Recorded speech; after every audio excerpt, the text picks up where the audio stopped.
The guest list is projected on the wall as he calls me the secretary, smiling at a name he doesn't recognize. The ballroom lights hum at full brightness, faces clear, phones already angled upward, as if this were rehearsal and performance at the same time, and I stand just off the stage holding the wireless mic he clipped into my hand without looking. I am Laura Mitchell, executive assistant, positioned near the podium because that's where support belongs, and Daniel Ross, CEO and managing partner, paces the stage with the confidence of someone who expects the room to bend around his voice. The immediate goal is small and humiliatingly practical. Make sure the mic works, make sure the slides advance, make sure nothing interrupts him. Check levels. He says not to me, but through me, and when I tap the mic, it pops sharply, heads turning, consequence immediate, as he lifts a hand to quiet the room. Careful, he adds, smiling, that equipment costs more than your salary. A ripple of laughter skims the front rows and dies unevenly. I lower the mic, feeling the weight of it, the way it gives me a voice I'm not meant to use. Slide 3, he says. I press the button on the projector remote at the stage edge, and the guest list fills the wall. Names crisp rolls aligned, and he squints theatrically. See, he says, pointing. Partners up front, support in the back. He glances at me. That's you. A few people chuckle. A few stop. Smile, he adds quietly, cruelly specific. Your badge is blue. Mine is cleared. The consequence lands as eyes flick to the lanyards around next color, suddenly meaning something. Don't worry, he continues aloud. She keeps us organized. He leans closer, voice carrying. Say it again. Your title is Secretary, not mine. The room responds with the strange sound of agreement, offered without commitment, and I feel my jaw lock because the mic in my hand hums alive, waiting. Can you move someone?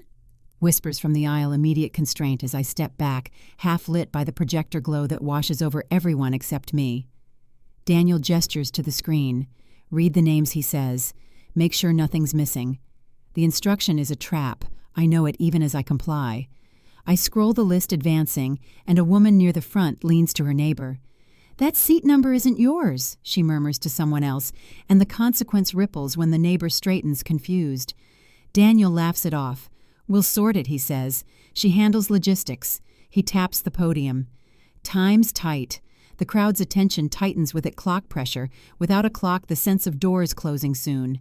Mike, he says sharply when it squeals again as I adjust my grip, and the feedback cuts through laughter, a small violence that makes people wince. Sorry, I say, because that's the script, and because the mic magnifies even apology. Not to you, he replies, eyes on the audience. To them. The consequence is instant. A man in the second row lowers his phone. Let's keep this professional. Daniel says, professional meaning quiet compliance. I glance at the exit where Marianne Cole, the venue manager, stands with a clipboard watching sightlines like chess moves. Hold, she mouths, and I freeze body-angled in the doorway, half-light that never quite includes me. Daniel steps closer. You can step back, he says, needle line precise. Support shouldn't crowd the stage. The room laughs again, thinner now, and my cheeks burn as I retreat exactly one step, because any more would be a breach. He raises his hands. We value everyone, he announces. Some people just don't need recognition. Phones lift higher, recording vector engaged, and I feel the mic vibrate as if it knows it's being wasted. The projector light cuts the room cleanly, and for a moment I understand how visibility is granted and revoked.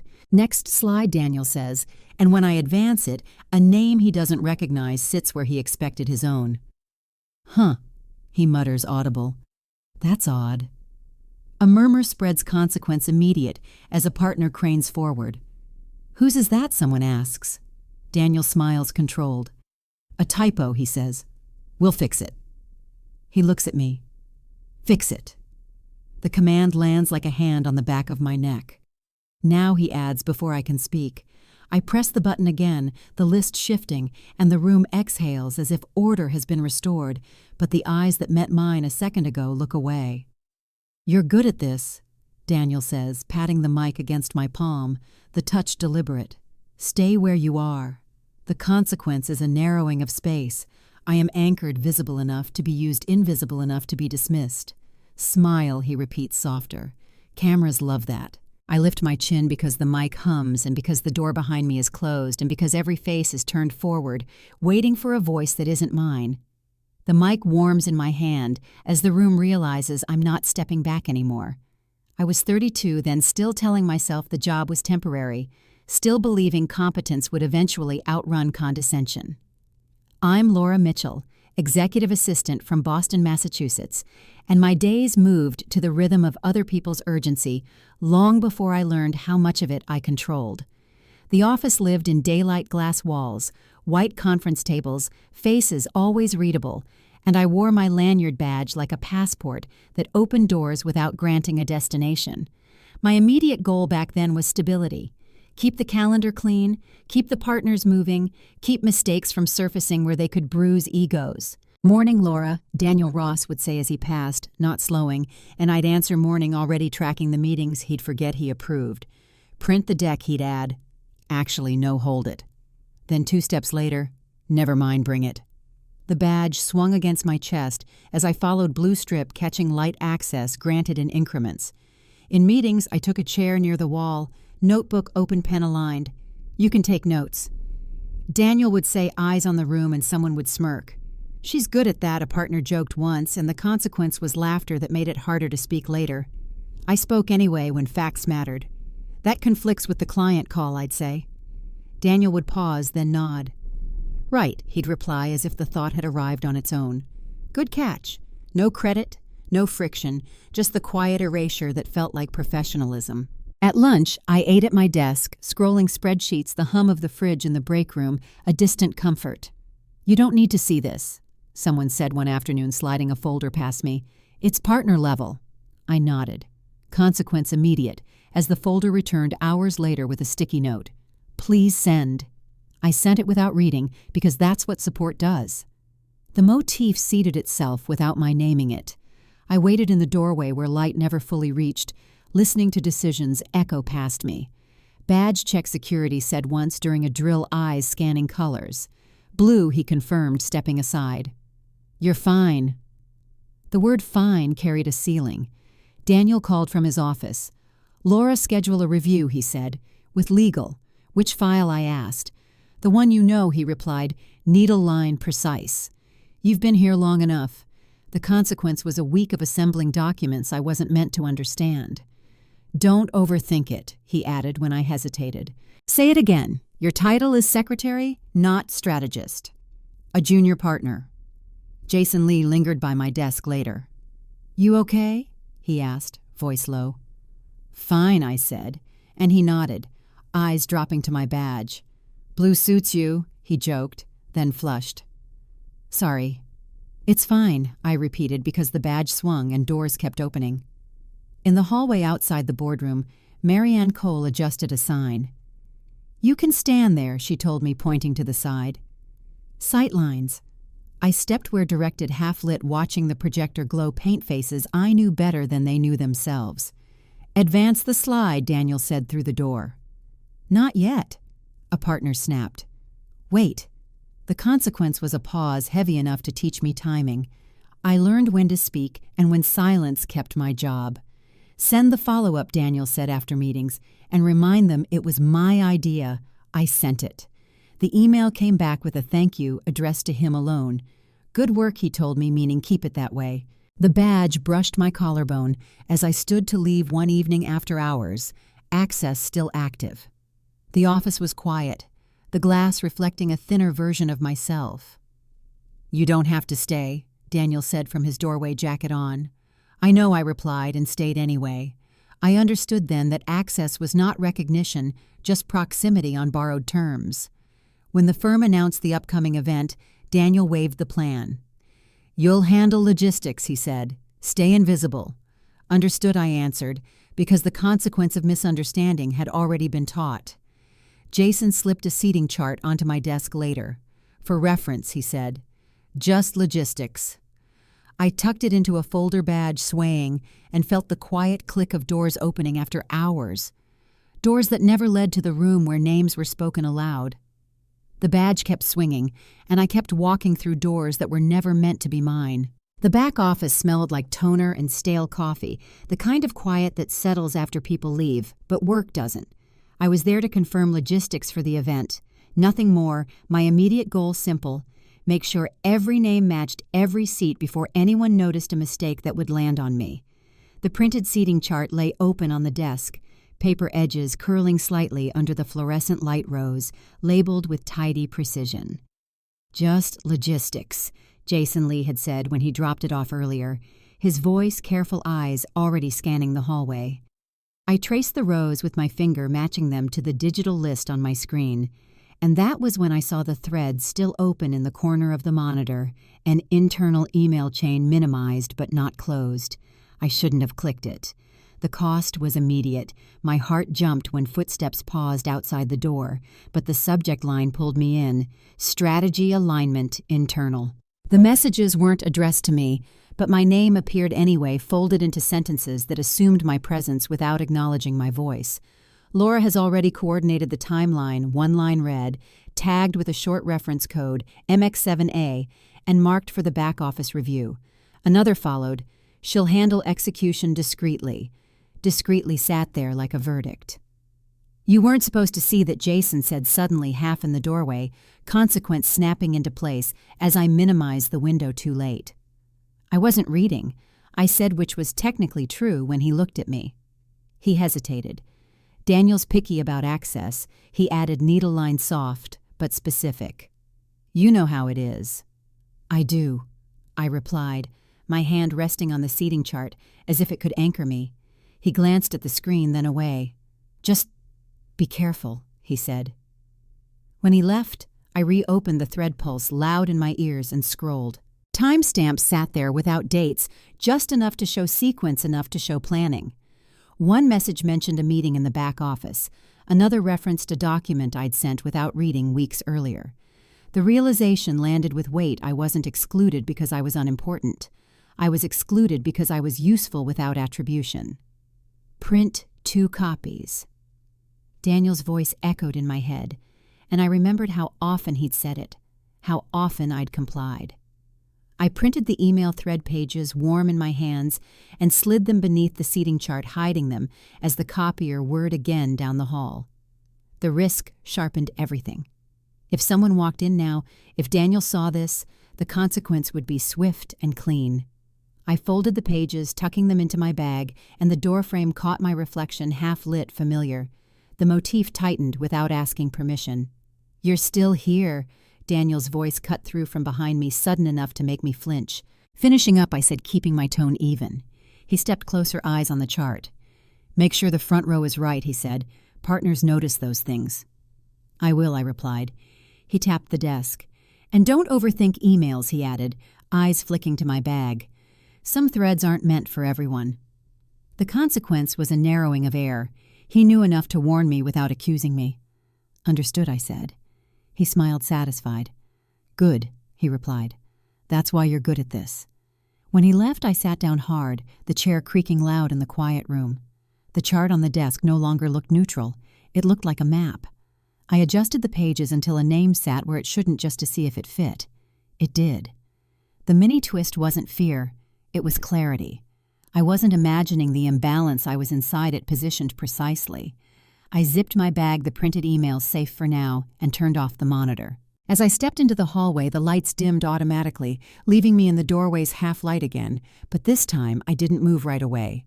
The chart in my bag weighed more than paper because it finally told me where I stood. The ballroom felt different during rehearsal than it had during the live event. Brighter somehow, as if the lights were already practicing what they would reveal. My immediate goal was execution without error. Cue, the slides follow instructions, disappear. Marianne Cole stood near the back with her clipboard tracking movement and sightlines, while Daniel Ross paced the stage jacket off, confidence on full display. I held the projector remote at my side, thumb resting on the button, aware of how much attention that small object could command. "Let's run it clean," Daniel said, voice carrying easily across the room. "Partners up front support where they won't block the view."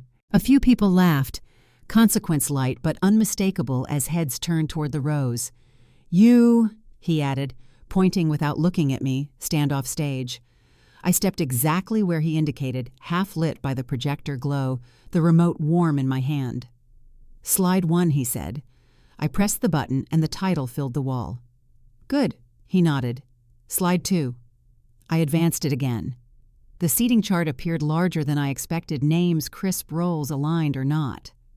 A murmur rippled through the room before anyone spoke. Is that right? Someone asked from the third row. Why is B14 listed as partner seating? Daniel laughed lightly. Probably a formatting thing, he said. We'll adjust. He glanced back at me. Fix it. The instruction landed publicly, a command issued with witnesses. I can't, I said, keeping my voice even. The consequence was immediate silence, heavier than laughter. What do you mean you can't? Daniel asked, smiling tightly. The system pulled directly from the final list, I replied. Seat B14 is assigned as shown. Marianne shifted her weight at the back eyes on the screen. That's what we have on file, she confirmed. Phones lifted higher, recording vector engaged, as curiosity sharpened. That seat number isn't yours, a woman whispered to the man standing uncertainly in the aisle. He flushed, stepping back. Must be a mistake, Daniel repeated, but the words sounded thinner now. It's not, I said, and pressed the remote again, scrolling to the legend. The labels clarified roles in plain text. A partner leaned forward. Why is Laura listed under contributors? He asked, reading aloud. Daniel's smile faltered. Because she set it up, he said quickly. Logistics. Then why is she placed here? Another voice asked sharper. The consequence spread as people compared rows' eyes flicking between badges and seats. Your badge is blue, Daniel said to me, needle line precise, trying to regain control. That doesn't make you front row. The list does, I replied. Marianne cleared her throat. We need to resolve this before guests arrive, she said, procedural calm cutting through tension. The chart reflects the final submission. Daniel stepped closer to me, lowering his voice. Read the clause out loud, he hissed. The room should hear it. Which clause, I asked, keeping my tone level. He froze, realizing too late the trap in his own demand. Laughter bubbled uncertainly, then died. The witness wave moved from amusement to silence to avoidance as people stepped back from the screen. This isn't the time, Daniel said loudly. Let's move on. He reached for the remote, but Marianne shook her head. We're locked until it's clarified, she said. The constraint tightened. Rehearsal time bled away. I stood where I was, the projector light bright on my face now, not asking permission. The seating chart didn't accuse anyone, it simply refused to lie in public. Daniel exhaled sharply. Take 5, he announced, clapping his hands. People dispersed in small clusters, whispering. A junior associate leaned toward me. I didn't know he said. Neither did I replied. And we both knew that wasn't true anymore. Daniel walked past me without looking, jaw tight. We'll talk, he said. Later. The consequence of later hung between us, heavy and unresolved.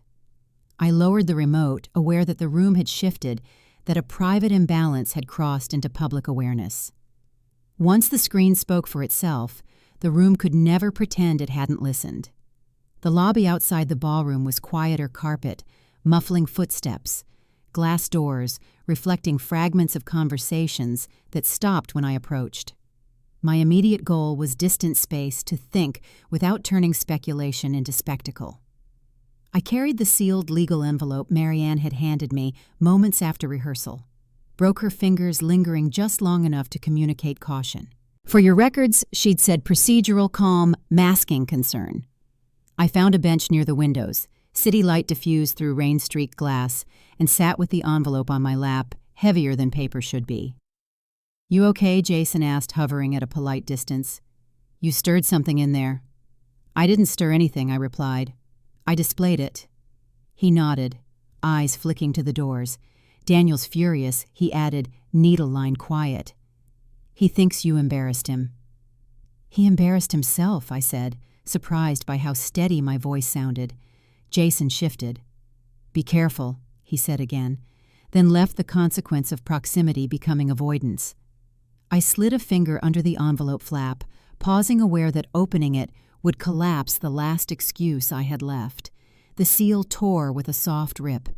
Inside was a bank slip, innocuous at first glance, numbers masked except for the last 2 digits, 82, and a notation that matched an account I recognized without wanting to. The lobby reflected it back at me, the glass doubling the evidence. I traced the line that linked funds to a holding entity I'd helped set up months ago at Daniel's direction just in case. "Don't worry about the details," he'd said then. "You're good with forms." The consequence of that casual instruction sat in my hands now. I remembered the day he'd dropped a folder on my desk. "Route this quietly," he'd said. Timing matters. I'd done it believing logistics were neutral. They weren't. The realization didn't come as panic. It came as a clean break. I wasn't peripheral to the structure, I was embedded in it. "This changes things." Marianne said, appearing beside me without asking. She glanced at the slip, careful not to touch. "It explains the seating," she added. "And why he's sensitive." "It explains more than that," I replied. She nodded. "If you pursue this, it won't stay quiet." "It already hasn't," I said, thinking of the projector glow, the murmurs. Marianne checked her watch, constraint implied. "Legal will want to see it," she said. "But they'll need context." I slid the slip back into the envelope, sealing it again as if that could contain what it meant. "I know someone," I said, the words tasting new. Marianne's eyebrows lifted slightly. Then decide, she replied, "Because once it moves, it moves." Daniel's voice carried faintly from inside the ballroom, sharp with someone. "We'll fix it," he was saying. She overstepped. The accusation landed even at a distance, consequence threading through the air. I stood the envelope tucked against my side. The motif pressed in as I paused at the doorway light, spilling from the ballroom, stopping short of my feet. For the first time, I didn't step back. I stepped aside, choosing a different exit, and felt something inside me settle. The envelope wasn't proof of guilt. It was proof that my silence had been an investment. The service corridor sat behind the ballroom, like a spine, narrow and functional walls painted a color meant not to be remembered. My immediate goal was verification, not confrontation, confirm whether what I suspected could stand without my voice attached. Marianne let me in with a look, instead of a word, her keycard flashing green, once before the door latched behind us. "We have a window," she said. "Minutes." The time-stamped CCTV still lay on the monitor at the security desk, frozen in grayscale, labeled with a short code ST3 and tagged to the service corridor. "This feed auto-overwrites," she added. "Policy." "How long?" I asked. "Not long," she replied. I leaned closer, the image resolving Daniel at the threshold hours earlier, jacket on, speaking to someone out of frame, the time of day stamp sitting quietly in the corner, precise without explanation. "That's not when he said he left," I said. Marianne nodded. "It contradicts the timeline he gave ops." A security tech hovered nearby, hesitant. "I shouldn't," he said. "You didn't," Marianne replied. "You're showing us what's there." The consequence settled. The tech clicked to enlarge the still. Footage didn't accuse, it clarified. I felt the motif press in as the doorway in the image glowed brighter than the hallway around it, light cutting clean lines. "That door should have been locked," Marianne said. "It wasn't," I replied. "Because my badge works after hours," I added the words, landing with new weight. "You're listed for access," the tech said, glancing at my lanyard. "Blue," he added reflexively. "Access is access," Marianne said.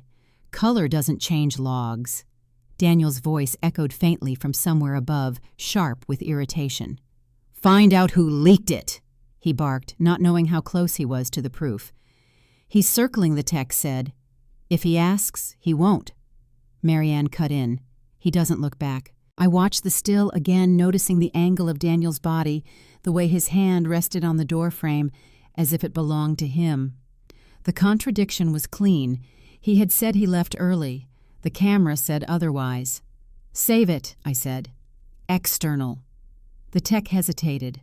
"Read the clause out loud," he said nervously, quoting Daniel's favorite line without meaning to. "Policy says, policy allows preservation when there's an incident," Marianne replied, tapping the clipboard nearby. "This qualifies." The click of the save felt louder than it was. "You're doing this?" the tech asked me. "I'm not," I said. "The camera is." He nodded. Consequence accepted. "I'll log it," he said. IC9. Marianne murmured, already thinking ahead. Daniel appeared at the corridor entrance, then suit jacket slung over his shoulder, smile fixed. "There you are," he said to Marianne. "Rehearsal's off." "What's the delay?" "Ops," she replied evenly. "We're resolving a discrepancy." He glanced at the monitor, then away too quickly. "That's not relevant," he said. "We're on a clock." "We always are," Marianne said. He turned to me, eyes narrowing. "You've done enough," he said. "Step aside." "I can't," I replied, keeping my voice level. "I'm assigned. Assigned to what he asked, needle line sharp." "Support access," I said, "and documentation." The consequence was a tightening in his jaw. "Say it again, your title is secretary, not security," he snapped. "Titles don't unlock doors," Marianne said. "Badges do." Daniel laughed once, brittle. "You're overreacting," he said. "This is nothing." I watched the still one more time, the timestamp unwavering. The doorway brightened when the camera froze the truth. Daniel stepped closer. "Delete it," he said quietly, "before this gets messy." "It already is," I replied. The tech swallowed. "I logged it," he said. "You signed the log earlier than this." Marianne added eyes on Daniel. "The camera contradicts you." The room held its breath. Daniel straightened. "We'll discuss this privately," he said, already turning. "Later." "No," Marianne said. "Now it's recorded." He paused, then smiled again. Control slipping at the edges. "You think this means something?" he asked me. "You think you're important?" "I think timing matters," I said. He scoffed and left the door swinging closed behind him, latch clicking final. The corridor felt brighter after the light no longer asking permission. I copied the still to a secure drive and sealed it in an evidence sleeve, my hands steady. The consequence of preservation was simple. There would be no clean denial. As we stepped back into the hallway, the ballroom noise swelling again, I felt the shift from suspicion to structure. Once the camera chose a side, silence stopped being an option. By the next morning, the office felt smaller, as if walls had inched closer overnight. My immediate goal was containment. Keep what had surfaced from being buried under procedure. The clipboard with the incident log sat on Marianne's desk, its metal clip catching light every time someone passed a quiet signal that something official existed now. "IC9 is logged," she said when I arrived, voice low. "Signed." She slid the clipboard toward me, just enough for the page to be readable. The entry was neat, factual, anchored to ops policy, with a signature that wasn't Daniel's. "He hasn't seen this," I said. "He knows," she replied. "He just hasn't acknowledged it." The consequence was a tension that pulled people into corners and pushed them apart again. Jason hovered near the copier, pretending to sort papers. "They're asking who accessed the feed," he murmured when I passed. "I said ops." "Good," I replied. "That's true." He nodded, eyes flicking to my badge. "Blue still?" he asked, attempting humor. "Still," I said. "For now." A senior partner stepped out of a conference room, voice sharp. "We're not discussing this here," she snapped at someone unseen. "Get legal." The word carried weight. Authority seated without entering the room. My phone buzzed with a message from Evan Brooks, the corporate attorney Marianne had looped in, on standby. "Need context." The clock pressure tightened without a clock. "He's circling," Marianne warned. "If he asks for the log." "He can ask," I said. "It exists." She nodded. "That's the point." Daniel appeared near noon, suit immaculate, smile rehearsed. "Laura," he said, as if nothing had shifted, "we need to talk." "I'm in ops," I replied. "I'll be back." He laughed softly. "Read the clause out loud," he said. "Needle line familiar." "The room should hear it." "Which room?" I asked. He blinked. "Mine," he said. "Now." The consequence was immediate attention. Heads turned, conversations stalled. Later, Marianne said, stepping in, "We're under policy review." Daniel's jaw tightened. "Policy doesn't run this firm," he said. "People do. People sign logs," Marianne replied, tapping the clipboard. He glanced at it, then away. "You're overplaying your hand," he told me quietly. "You don't have one." "I do," I said. "It's just not visible yet." His eyes narrowed. "Your badge is blue," he repeated. "Mine is cleared." "Clearance doesn't erase records," I replied. The exchange drew a witness, an HR manager lingering near the doorway pretending to check her phone. Authority hovered unnamed but present. Daniel leaned closer. "Say it again, your title is secretary," he whispered. "Not partner. Titles don't change facts." I said. The consequence was a ripple of discomfort that spread as others pretended not to listen. "We'll resolve this internally," he announced louder now. "No need to escalate." Evan's text buzzed again. "Ready when you are."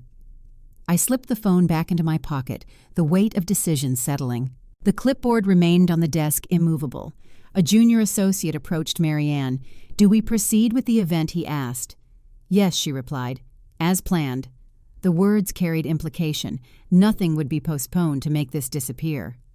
Daniel exhaled sharply, frustration breaking through. "You think paperwork protects you?" he asked me. "Paper doesn't," I said. "Process does." He scoffed. "You're going to regret this." "I already did," I replied. He turned away, voice raised as he walked. "Get me legal," he snapped. "Now." Marianne met my eyes. "He's on standby," she said quietly, meaning Evan, meaning the next move. The motif pressed in as I stood in the doorway, light pooling evenly now, no shadow claiming me alone. The mini-twist wasn't fear, it was resolve. Once the incident was logged, every denial had a timestamp waiting. The meeting room was smaller than the ballroom walls, close enough to make voices feel trapped. My immediate goal was a confirmation proof that didn't rely on interpretation or memory. The venue keycard rested on the table between us, matte plastic catching the overhead light, access reduced to a rectangle you could palm or deny. Marianne closed the door softly. "We have a few minutes," she said, "before he realizes what this room is for." I nodded, sliding the audio recorder from my bag and placing it beside the keycard. "This is the one," I said. "From the day he told me how to handle the routing." Marianne's eyes flicked to the door. "Play it." I pressed the button. Daniel's voice filled the room, unguarded, practical, unmistakable. "Don't put my name on it," he said on the recording. "Route it through her. If anyone asks, it's admin. She'll keep quiet." The consequence landed instantly. Marianne inhaled sharply. The recorder displayed a short identifier A2 and the meeting room code scrolled beneath it. "That's explicit," she said. "It's instruction." "It's orchestration," I replied. The reversal settled in my chest like a weight dropping into place. I hadn't been adjacent to wrongdoing. I'd been positioned as insulation. "When did you realize?" Marianne asked. When he told me to smile, I said, surprising myself with the answer. The door handle rattled. We froze. "Occupancy," a voice called from outside security routine. "In use," Marianne replied calmly. The handle released. The cost of this moment was exposure. If Daniel walked in now, the narrative would fracture publicly. "He's moving faster," Marianne said, checking her watch. "He'll try to discredit you." "He already has," I said. The recording continued, Daniel's voice detailing timing, leverage, dismissal. Each word peeled away the last layer of doubt. "Stop," Marianne said, holding up a hand. "We have enough." I stopped it. The silence afterward louder than the sound had been. The motif tightened as I glanced at the doorway light spilling evenly now, no half-shadows to hide in. "If this goes out," Marianne said, "there's no soft landing." "I know," I replied. My phone buzzed Daniel's name. I ignored it. The decision crystallized timing would decide everything. "We don't release this here," Marianne said. "We wait. For the event I finished." She nodded. "Public proof changes leverage." The recorder felt heavier as I slipped it back into my bag, consequence accumulating with every step toward the door. "You ready?" Marianne asked. I looked at the keycard, then back at her. "I've been ready," I said, realizing it was true. As we left the room, Daniel's voice rose in the hallway, sharp with someone else. "Find her," he said. "Now." The reversal was complete. The story had flipped from whether I was overreacting to whether he could stop what was coming. Once his own words existed outside his control, the schedule stopped belonging to him. The board file room was colder than the rest of the office, climate-controlled to preserve paper that outlived people. My immediate goal was decision whether to keep building leverage or trigger the collapse now. The audio recorder stayed in my bag unused, but present a reminder that proof no longer depended on memory. I stood at the long table with a stack of binders, their spines labeled in neutral language meant to discourage curiosity. "You don't belong in here." Daniel's voice echoed in my head, a familiar refrain, but the door behind me was unlocked, my badge still valid. I pulled the binder marked Appendix K, the paper stiff with disuse, and flipped past clauses everyone assumed were boilerplate. The equity language sat there quietly folded into legal phrasing tied to operational contributions that had my fingerprints all over them. The safe marker was small, just a letter, and a shelf code, but unmistakable once seen. "That seat number isn't yours," he'd said publicly, and the irony tightened my throat. It was. It always had been. Laura Daniels' voice snapped from the doorway, consequence immediate as he stepped into the room. Suit jacket off, sleeves rolled like this was a negotiation. "What are you doing?" "Reviewing records," I replied, keeping my tone procedural. "You don't have clearance," he said, eyes flicking to the binder. "Read the clause out loud," I said, lifting the page. "The room should hear it." He laughed once sharp. "You think paper makes you powerful? I think it makes things accurate," I replied. He stepped closer. "Say it again. Your title is secretary," he said, "not investor." The word investor hung there, a slip he couldn't retract. "Titles don't change contracts," I said. He reached for the binder, then stopped when footsteps sounded in the hall. A witness paused at the door, an associate pretending to look for a file, eyes darting. Daniel straightened, smile snapping back into place. "We'll discuss this privately," he said. "Later." "No," I replied. "Now it exists." I slid the binder closed and placed it back on the table, not hiding it, not brandishing it. The consequence was subtle but real. He could no longer pretend ignorance.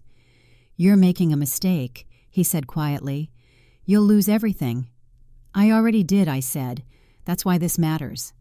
My phone buzzed with a message from Evan. "Ready. Standing by." The clock pressure tightened, invisible but absolute. Daniel exhaled, eyes hardening. "You think the board will side with you?" he asked. "I think the record will," I replied. He scoffed. "Paper burns," he said.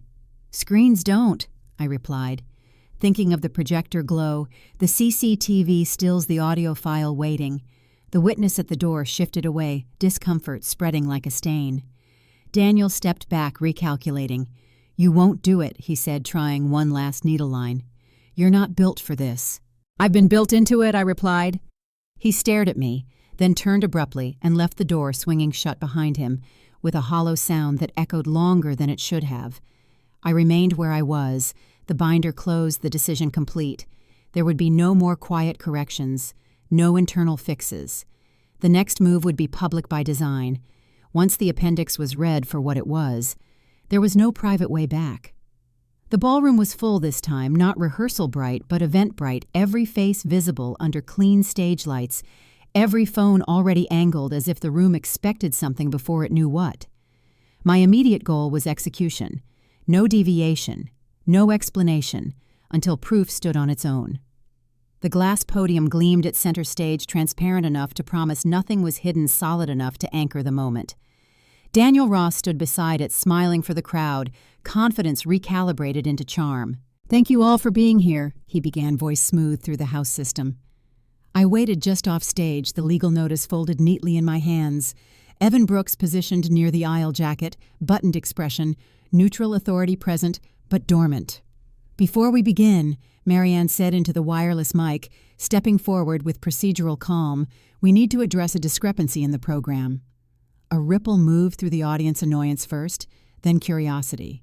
"It's nothing," Daniel said lightly. "We can handle it internally." "We can't," Marianne replied, gesturing to the screen. "Because it's already public." She nodded to me. I stepped to the podium, unfolding the notice. and the projector glow flared as the document appeared behind me, reference code LN4, visible in the corner location tagged to the stage system. Phones lifted higher, laughter stalled. "This is inappropriate," Daniel said, smile tightening. "Read the clause out loud," I replied evenly. "The room should hear it." He shook his head. "This isn't the forum." "It is," Evan said, stepping forward just enough to be seen, "because the notice is effective now." The consequence hit in waves, confusion, silence, then the scraping of chairs as people leaned forward. "You can't do this," Daniel snapped, eyes flashing. "You're a secretary." "No," I said, voice steady, amplified cleanly through the room. "I'm an investor." The word landed hard, followed by murmurs that rolled outward. "That's absurd," Daniel said, laughing too loudly. "Your badge is blue." "Badges don't change contracts," I replied and advanced the slide. The equity clause appeared, appendix marker, clear language, unmistakable, even at a distance. A partner in the front row squinted. "Is that?" "Yes," Evan said. "It is." The witness wave moved fast now, disbelief to recognition to avoidance, as eyes dropped from Daniel's face. "You signed the log earlier than this," Marianne added, her voice calm, cruelly specific. "The camera contradicts you." She advanced another slide, the CCTV still timestamp intact doorway, frozen in grayscale truth. A collective inhale swept the room. "This is a setup," Daniel said, backing away from the podium. "Delete it." "We can't," Marianne replied. "It's recorded." Only then did authority enter fully. Two security leads stepped into the aisle badges, catching the light, not touching Daniel, but redefining space around him. Evan held up the notice. "This triggers an immediate review," he said. "You've been served." The crowd went silent. Phones still raised proof undeniable because it required no narration. Daniel looked at me, fury stripped bare. "You planned this," he said. "I documented it," I replied. He opened his mouth to argue, then stopped the room already past listening. Security gestured politely. "Sir," one said. Daniel glanced once more at the screen, then at the audience that had turned from him without ceremony. The consequence was final power leaving the body before the body left the stage. As he was escorted away, whispers followed, not loud enough to rescue him, not quiet enough to protect him. I remained at the podium, hands resting on the glass, feeling the room settle into a new shape. When the proof filled the screen, authority didn't need to raise its voice. The days after the event moved with procedural speed, not the dramatic crash people imagine when power shifts, and my immediate goal was follow-through, ensure the outcome matched what had been proven in public. The hard copy notice letter sat on my desk, its weight familiar now, official, without being theatrical, the kind of paper that changes rooms simply by existing. Evan Brooks stood across from me, jacket draped over a chair, reviewing a checklist. "Board review initiated," he said. "Access suspended. Interim leadership installed." His voice was calm, almost gentle, as if naming weather. "What about staff?" I asked. "No retaliation clause is active," he replied. "Anyone who tries will regret it." The consequence of that sentence traveled faster than gossip. People stopped whispering when I passed, eyes lifting with something like relief. I didn't know a colleague said in the hallway too loudly, as if absolution were contagious. "Now you do," I replied, not unkindly.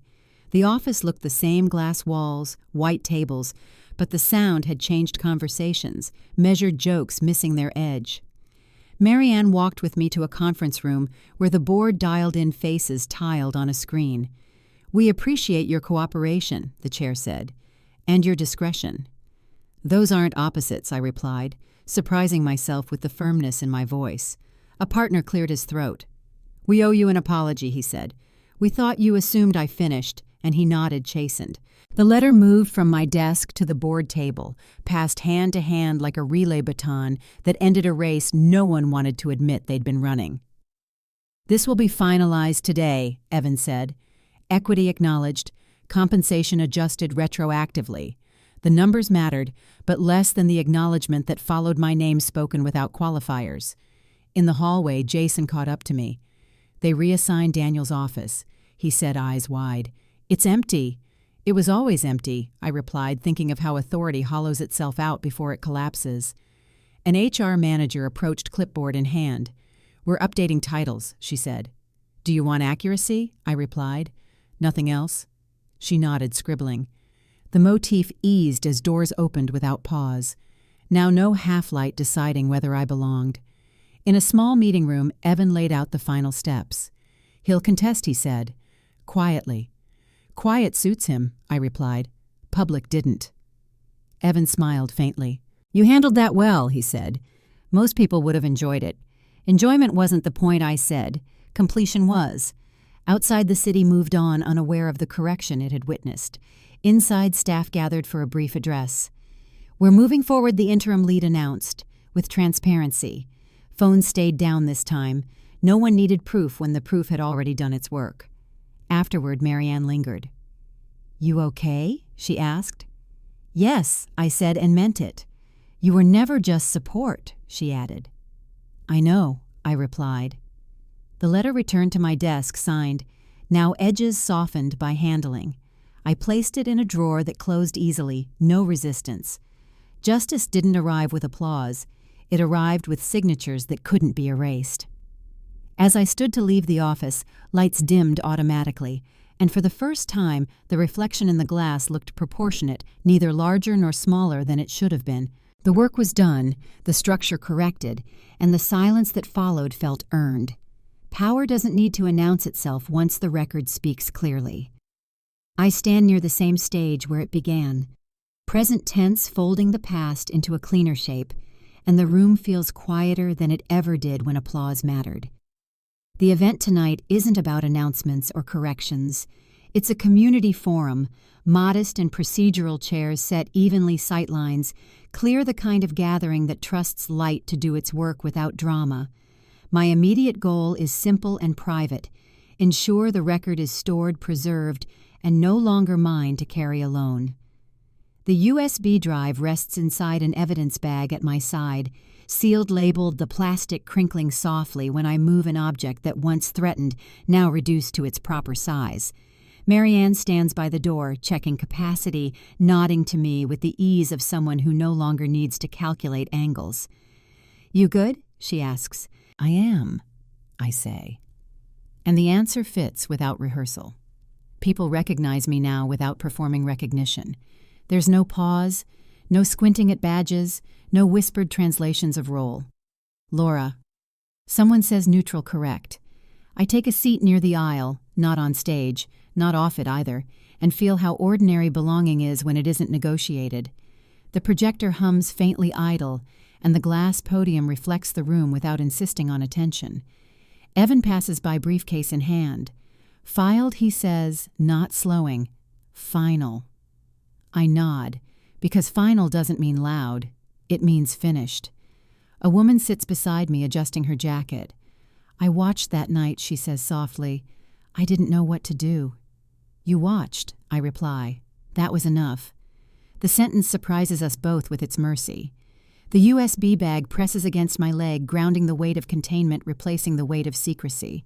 I think of the doorway half-light that used to decide me the way I hovered at thresholds waiting for cues, and notice how the doors tonight open and close without ceremony. Light distributed evenly, no permission required. The moderator taps the mic once, a brief pop that makes a few heads turn. "We'll begin," she says. The room settles. I don't speak, and I don't need to. When someone mentions transparency, it isn't aspirational, it's descriptive. I watch the audience the way I once watched screens, noting the absence of tension where it used to gather. A question rises about governance answered plainly, and the answer holds because the record holds. I breathe slow and unremarkable, and realize the fear has nowhere to sit. Standing fully in the light feels ordinary once no one controls the switch. The thought passes without demanding emphasis. During a break, Jason appears with 2 coffees. "Habit," he says, offering one. "Thanks," I reply. We stand by the doorway, neither of us blocking it, and the symmetry feels earned. "They changed the signage," he adds, nodding down the hall. "Titles are accurate now." "Good," I say. Accuracy is enough. Someone asks if I'll speak later. "No," I answer. "I'm here to listen." It's true. Listening no longer costs me leverage. It enriches me without risk. The USB bag shifts as I cross my legs and I place it on the floor beside my chair, careful but unafraid. The moderator calls the room back. Any final comments, she asks. Silence holds comfortable, not evasive. When the session ends, people file out in an unhurried line, the kind that doesn't require ushers or enforcement. Marianne locks up testing the latch once. All set, she says. Outside, the air is cool, the city indifferent in the best way, traffic moving on schedules that don't know my name. Evan hands me a receipt for the deposit of materials. Chain of custody, he says. Closed. I tuck it into my bag without ceremony. The evidence bag goes into a secured case by the door, and the case clicks shut with a sound that doesn't echo. I pause at the threshold, the last habit dying hard, and step through without checking the light. The night receives me evenly, no shadows assigned, no explanations required. The work didn't give me a voice. It returned it to its proper scale. The door stayed open once the light stopped asking permission. I walk away carrying nothing that can be taken back.